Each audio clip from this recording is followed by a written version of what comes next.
Okay, so a couple things, although I think previous people know about. The biggest glow, I think, is the idea that started about a month ago about the math boot camp. And Lori Ogden has been spearheading this, and I know they've had several subgroup meetings separate from the regular faculty student engagement meeting. I've made it to one, but I haven't been able to make it to the other. And I'm going to just jump ahead and come back to the rest of the glow since I'm talking about the boot camp. So Lori put together some more detail about the boot camp. And so this sprang out of the faculty student engagement when we were talking about the impact of COVID on students and what's that going to mean for college readiness for the students who have mostly been at home for the last year. As great a job as their teachers are trying to do. So looking at different summer programs, they came up with the idea of doing a virtual camp and having it mainly in the evening. So they're planning, as you can see currently now, 5 2-hour sessions. It's not all going to be math, but they are saying focusing on things, some of the basics that we know students stumble on, so fractions and equations with fractions, and then looking at applications. So one suggestion was looking at chemistry applications, but they didn't want it to just be pure chemistry. So they'd like to build in some other applications as well. But they also wanted to build in some study skills and things like that. So they're trying to reduce anxiety about transition to college, more comfortable with the skills. And then also talking about where they can find on different campuses, depending on which students are involved, where they can find help on campuses. So you can see the list of institutions that have joined in, at least as part of the discussion. But they're really moving forward on this quickly. So they're looking at stipends for students, participants, and funding. And I know they've reached out to Erica and talked briefly with Erica about this. They're looking at potentially trying to get first to upperclassmen as mentors. And then they're hoping maybe to be ready to offer this even in May before school is out. They have a link to the meeting summary if you're curious about more details. And then their next meeting is this Friday at 2:30. So they're really moving on this. And I'm still catching up with what they're doing since I missed the last couple meetings. So anyone is welcome to join the meeting. Questions on that? I did want to say that I had suggested that I might be able to pay pieces of that HYROX, have they reached out to Sarah's? I don't know. I didn't look at the details of their meeting minutes, so I don't know if they've reached out to HYROX or not, but I'll try to make sure Lori knows. Yeah, the participant support may come better through there. So through there, yeah, and I think they did remember that, or we talked about that once before, but I'll remind them. They're working with Joanna, and oh, they're working with Joanna. Okay. Yeah, and Joanna's got the ear of that person at HYROX. That's true. She might be related to her or something. We will need to, I'm trying to let whoever wants to be in lead, just be a support person, but Erica, to that point, getting all of the students to create W-9s, which is what HYROX needs to support participants, is pretty complicated. So they are reaching out to you and Sarah, I hope soon, to see if something like the things you get for surveys, like an Amazon card or a preloaded Visa gift card, if something like that could be an easier way to go about this.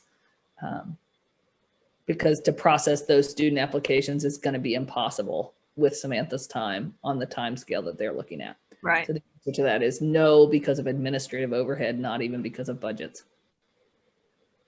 Yeah, the cash equivalents, we're really clear that we can't do that. Okay. No Visa card. So it seems like the answer to student support there might be no then. Okay.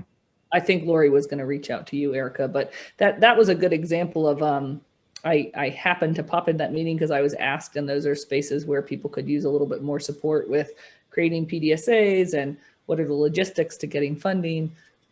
So I had some of those answers, but not all of them. Right. Same for me. I was an accident that I was in a space where they could ask me that. And it was not an intentional. Goes So- back to Debbie's point, right? About who is the person that can intentionally be in those spaces. Be great. I'm trying to write a note so that I can remember to email Lori and just make sure she's aware of some of this discussion. So, We can't do anything like bonuses for filling out surveys for data collection. Every project does something like So that. I mean, you just can't do. I know the Visa cards are off the table. Period. I know that somehow the immersion group, or not the immersion, the faculty senate group, faculty senate. I really am. This is awful for a Tuesday. I have no words. But I know that they had used some funding, I think, from Erica and bought Amazon cards and then donated them to the WVU, or to they had gotten some money and given it to them to do that. I've let them do Amazon cards before, or Kroger cards or things like that, as sort of a weird gray area. I mean, it absolutely can't be a Visa card for $25. You can't justify that away in the federal terms, but It does look like WVU can do that. So I'll defer that to There the we go. people who run budgets need to figure that out. That's not me. But that would be somewhere between Sarah and Erica is my understanding. Is that And right? if you know the person at WVU who knows how to do that, that's great. But federal funds and yeah. Now, WVU, it's not Visa cards. Okay. So they have this prepaid card system where it's like a debit card. So it's not it's not something you go to the store and buy. It's called the Vincent system. It's a new system. So that's what I was saying here. If there was a way, and that's how we paid the students last summer, that a couple of the immersion participants at WVU are paid by WVU funding strings. And so that's how we paid them last summer. We did this prepaid card system that we have at WVU. So if there's any way funding could be transferred to WVU for Lori Ogden to then pay the students, does that make sense? That system could be used. do those cards only work? I mean, are those cards working at any place? I think my understanding is it's like a prepaid debit card, Okay. and it's probably branded with WVU or something like that. And I think only the student can use it, right? It's not like anybody can use it. I think it's very targeted. Well, that would be good. I know for our seniors, graduating seniors, we got gift cards, but you have to jump through many hoops to do that, to get those gift cards to give to the kids. And they have, they're really, really specific on what you do. Yeah. I can remember that with just doing HISTA here and having the giveaway. Okay. So, other commentary on that? Okay. So other glows happening. I've started a new PDSA using something called Science Spotlights. It's an initiative to try to bring some diversity and show diversity of scientists in, I'm doing it with my introductory biology course. It's very trial at this point.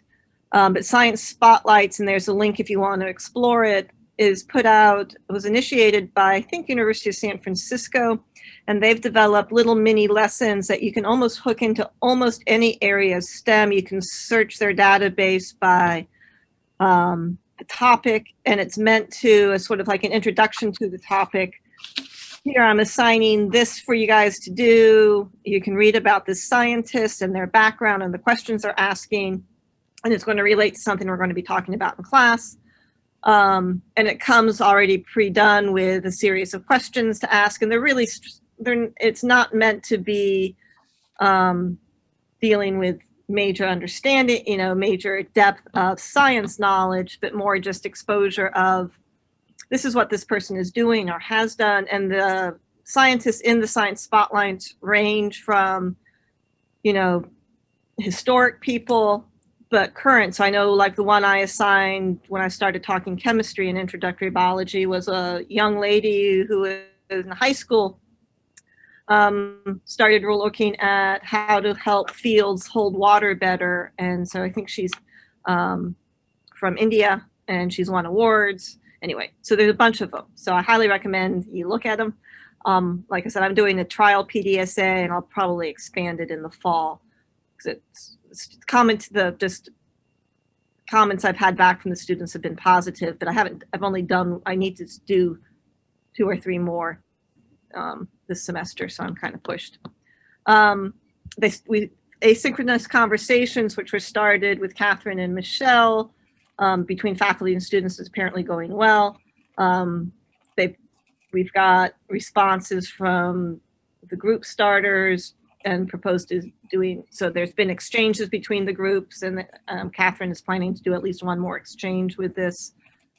The Promising Practices seminar workshop that we did in the beginning of the semester has led to a few more recruits. So we've got someone from New River and some WVU and FSU new members. And then also the Glenville orientation has brought in a couple new members as well.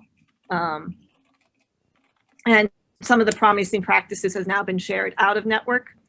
So Brittany Kuchta from FSU, if I'm saying that correctly, has shared Marwa's idea about journaling and office hours to some of her colleagues back in Missouri, apparently, and they're running with that idea.